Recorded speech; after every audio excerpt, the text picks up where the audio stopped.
জীবনে প্রত্যেক মানুষকে কখনো না কখনো কঠিন সময়ের সম্মুখীন হতে হয়। এই কঠিন সময় আমাদের জীবনে পরীক্ষা হিসেবে আসে। তবে দৃঢ় মানসিকতা ও ইতিবাচক চিন্তাভাবনা দিয়ে আমরা এই পরীক্ষাগুলোর মোকাবিলা করতে পারি। যখন পরিস্থিতি কঠিন হয়ে যায় এবং চারিদিকে অন্ধকার দেখা যায়, তখন কিছু ইতিবাচক কথা এবং চিন্তা আমাদের মনকে শান্ত করতে পারে এবং আমাদের এগিয়ে যাওয়ার অনুপ্রেরণা দিতে পারে। একসময় হস্তিনাপুরে পাণ্ডবরা তাদের জীবনের সবচেয়ে কঠিন সময় পার করেছিলেন। জুয়া খেলায় সব কিছু হারানোর পরে তাদের বনবাস ও অজ্ঞাতবাসে থাকতে হয়েছিল। বনবাসের সময় একদিন দ্রৌপদী যুধিষ্ঠিরকে জিজ্ঞাসা করলেন, এত বিপদে আপনি কিভাবে এত শান্ত এবং স্থির থাকতে পারেন? আপনার কি কখনো ভয় বা হতাশা বোধ হয় না? তখন যুধিষ্ঠির হাসতে হাসতে বললেন, প্রতিটি সংকটে আমি শ্রীকৃষ্ণকে স্মরণ করি। তার উপদেশ এবং কথা আমার মনে সাহস যোগায়। এতে দ্রৌপদী বললেন, তাহলে আমাকে বলুন, তিনি আপনাকে এমন কি শিখিয়েছেন যা আপনার মনকে এত দৃঢ় রাখে? যুধিষ্ঠির শ্রীকৃষ্ণের সম্পর্কিত একটি সত্য ঘটনা শোনালেন। মহাভারত যুদ্ধ শুরুর আগে অর্জুন তার নিজের পরিবার, গুরু এবং ভাইদের বিরুদ্ধে যুদ্ধ করতে ভয় পেয়েছিলেন। তার মনে দ্বিধা এবং হতাশা জন্মেছিল। তিনি শ্রীকৃষ্ণকে বললেন, আমি এই যুদ্ধ করতে পারবো না। আমি আপনজনদের হত্যা করে কোনো সুখ পেতে পারি না। শ্রীকৃষ্ণ হেসে অর্জুনকে বললেন, প্রত্যেক আত্মা অমর। তুমি যে শরীরকে হত্যা বা রক্ষা করার কথা বলছো তা কেবল একটি শরীর। আত্মা চিরন্তন এবং অমর। তাই তোমার কর্মে মন দাও, ফলাফলে নয়। এটি জীবনের প্রতিটি ব্যক্তির জন্য পরীক্ষা। যে এই পরীক্ষায় ধৈর্য এবং সাহস ধরে রাখে সে বিজয়ী হয়। তোমার ধর্ম তোমার কর্তব্য পালন করা। সম্পর্ককে মায়া বা সুখের সঙ্গে যুক্ত করার পরিবর্তে তোমার কর্ম পালন করো।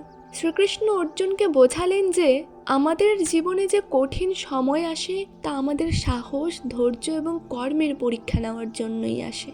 যুধিষ্ঠির বললেন, শ্রীকৃষ্ণ যা অর্জুনকে শিখিয়েছেন তা আমার জন্য একটি পথ প্রদর্শক। যখনই আমি কোনো সংকটে পড়ি, আমি তার উপদেশগুলো স্মরণ করি। জীবনের সমস্যা কেবল সাময়িক। যদি আমরা আমাদের মন শান্ত রাখি এবং আমাদের কর্তব্যে মনোনিবেশ করি, তাহলে আমরা সংকট অতিক্রম করতে পারি।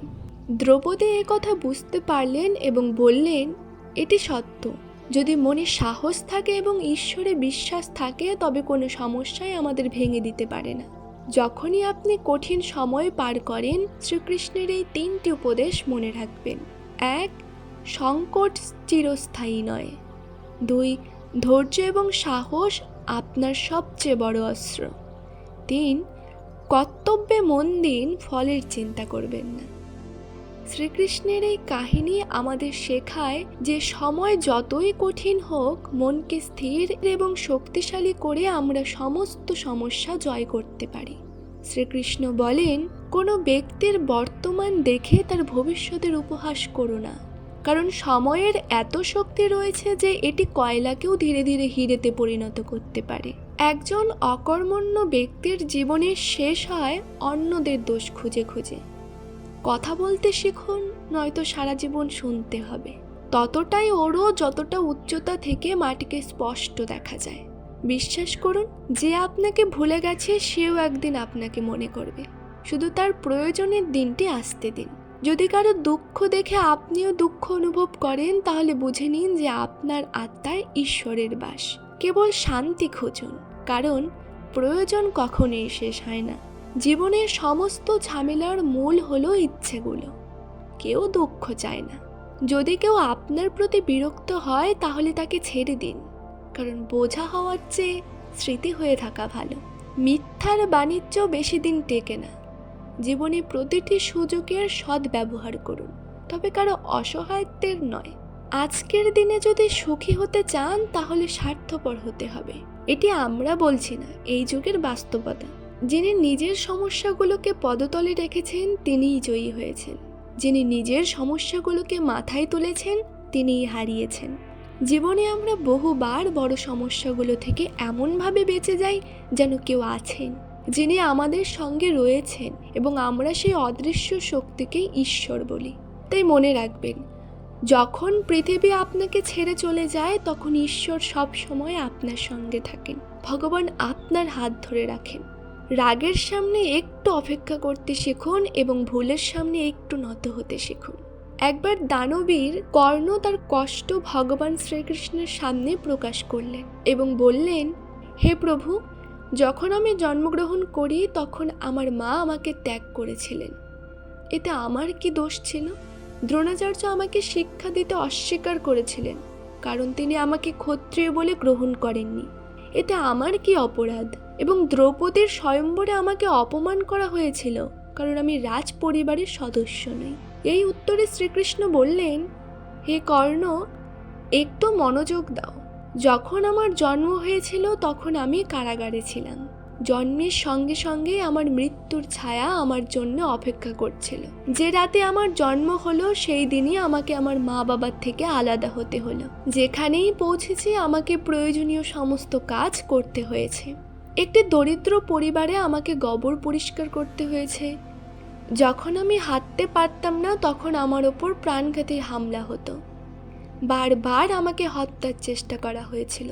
আমার শৈশবে না ছিল কোনো শিক্ষা, না ছিল কোনো প্রাসাদ, না কোনো গুরুকুল বা বড় সেনাবাহিনী, কিন্তু তবুও আমার মামা আমাকে তার সবচেয়ে বড় শত্রু মনে করতেন। আমার জীবনও কঠিন ছিল। এটা গুরুত্বপূর্ণ নয় যে জীবনে কতবার আপনাকে অপমানিত হতে হয়েছে, বরং গুরুত্বপূর্ণ হলো আপনি সেই অপমানকে কিভাবে গ্রহণ করেছেন এবং তার প্রতিক্রিয়া কি দিচ্ছেন। আপনার কাছে যে জ্ঞান রয়েছে তা ব্যবহার করুন এবং সমস্ত পরীক্ষা পার করে এগিয়ে যান। আঘাতের ভয়ে কখনো পিছিয়ে যাবেন না, কারণ আঘাত পাওয়ার পরই মানুষ নিজেকে গড়ে তুলতে শুরু করে। সত্য বলার মানুষ এবং সঠিক পথে চলা ব্যক্তি পৃথিবীর কাছে সবসময় তিক্ত মনে হয়। প্রশংসা যতই করা হোক না কেন, অপমান অত্যন্ত ভেবেচিন্তে করা উচিত। যখন সম্পর্ক আপনাকে কাঁদাতে শুরু করে তখন তা উপেক্ষা করতে শিখুন। বিশ্বাস ছাড়া এই পৃথিবীতে কোনো সম্পর্ক দীর্ঘস্থায়ী হয় না। যদি গতকালের কোনো ভুল আজকের দিনকে দুঃখময় করে তোলে তবে তা মনে করে আজকের দিন নষ্ট করবেন না। শ্রীকৃষ্ণ বলেন, মানুষের ধ্বংসের 5টি কারণ আছে: ঘুম, রাগ, ভয়, ক্লান্তি এবং কাজ ফেলে রাখার অভ্যাস। প্রতারণা ও কপটতার অর্জিত অর্থ সব সময় দুঃখ দেয়। নীরব থাকার চেয়ে বড় কোনো উত্তর নেই। আপনার জীবনের সমস্যাগুলো অন্য কারো সঙ্গে ভাগ করবেন না, কারণ অধিকাংশ মানুষ তার পরোয়া করে না এবং বাকি তারা আপনার সমস্যাগুলো দেখে আনন্দ পাবে। কারো কাছে বেশি আশা রাখবেন না, কারণ যত বেশি আকর্ষণ তত বেশি আঘাত। আয়না এবং সম্পর্ক উভয়ই ভঙ্গুর, কিন্তু পার্থক্য হলো আয়না ভুলবশত ভাঙে আর সম্পর্ক ভুল বোঝাবুঝিতে। একবার একজন দরিদ্র ব্যক্তি রাজপ্রাসাদে মালি হিসেবে কাজ করতেন। তিনি রাজপ্রাসাদের বাগানে অনেক ধরনের ফলের গাছ লাগিয়েছিলেন, যেগুলোতে ফল আসত। যখন ফল পেকে যেত তখন তিনি তা ছিঁড়ে রাজাকে উপহার দিতেন। অনেক সময় খুশি হয়ে রাজা তাকে পুরস্কৃতও করতেন। একবার বাগানে আম, আঙুর এবং নারকেল ছিল। মালি ঝুড়ি নিয়ে বাগানে পৌঁছলেন এবং ভাবতে লাগলেন আজ রাজাকে কোন ফল দেব। কিছুক্ষণ চিন্তা ভাবনার পর তিনি আঙুর ছিঁড়ে ঝুড়িতে রাখলেন এবং রাজাকে দিতে গেলেন। সেই দিনগুলোতে রাজা চিন্তিত ছিলেন। গুপ্তচর থেকে তিনি জানতে পেরেছিলেন যে পাশের রাজ্যের রাজা তার ওপর আক্রমণের প্রস্তুতি নিচ্ছে। রাজা এই বিষয়ে গভীর চিন্তায় ছিলেন। ঠিক তখন মালি তার সামনে এসে নীরবে ঝুড়ি রেখে কিছুটা দূরে বসে পড়লেন। রাজা ঝুড়ি থেকে আঙ্গুর তুললেন এবং খেতে লাগলেন। তিনি অর্ধেক আঙ্গুর খেয়ে বাকিটা ফেলতে লাগলেন, যা মালির গায়ে পড়ছিল। মালি বললেন, ভগবান, আপনি খুব দয়ালু। চিন্তায় মগ্ন রাজা মালির দিকে আঙুর ছুঁড়তে থাকলেন। মালি আবার বললেন, ভগবান, আপনি খুব দয়ালু।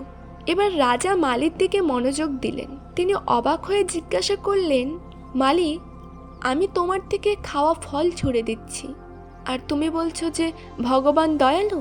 এতে ভগবানের কি দয়া? মালি উত্তর দিয়ে বললেন, মহারাজ, আজ বাগানে 3 ধরনের ফল ছিল: আম, আঙুর এবং নারকেল। আমি ভাবছিলাম আপনার জন্য কোন ফল আনব। ভগবানের কৃপায় আমার মনে হলো আপনাকে আঙুর দেব। যদি আম বা নারকেল আনতাম তবে আমার কি অবস্থা হতো ভাবুন। তাই বলছি, ভগবান আপনি খুব দয়ালু। কথা শুনে রাজা ভাবতে লাগলেন যে তিনি অযথা চিন্তিত হচ্ছিলেন। ভগবানের কৃপায় তিনিও জানতে পেরেছিলেন যে পাশের রাজা আক্রমণের প্রস্তুতি নিচ্ছেন।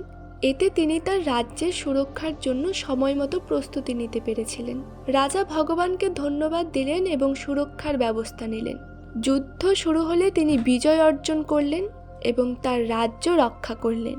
সময়ের চাকা এমনই, কখনো ভালো সময় আসে, কখনো খারাপ। আমরা ভালো সময়ে ভগবানকে ধন্যবাদ দিতে ভুলে যাই এবং খারাপ সময়ে অভিযোগ করতে শুরু করি। অথচ প্রয়োজন হলো ভালো সময়ের জন্য কৃতজ্ঞ হওয়া এবং খারাপ সময়ের জন্য ধৈর্য রাখা। প্রত্যেক পরিস্থিতির সম্মুখীন হওয়া প্রয়োজন। যারা আমাদের সামনে এই পরিস্থিতি সৃষ্টি করেছেন তাদেরই ওপর আস্থা রাখুন। ছোট ছোট সমস্যার সম্মুখীন হওয়ার মাধ্যমেই বড় সমস্যাগুলোর মোকাবিলা করতে পারা সম্ভব। তাই জীবনে আসা ছোট ছোট সমস্যায় ভীত হবেন না, ইতিবাচক থাকুন এবং সমস্যার সমাধান করুন। রাধা রাধা।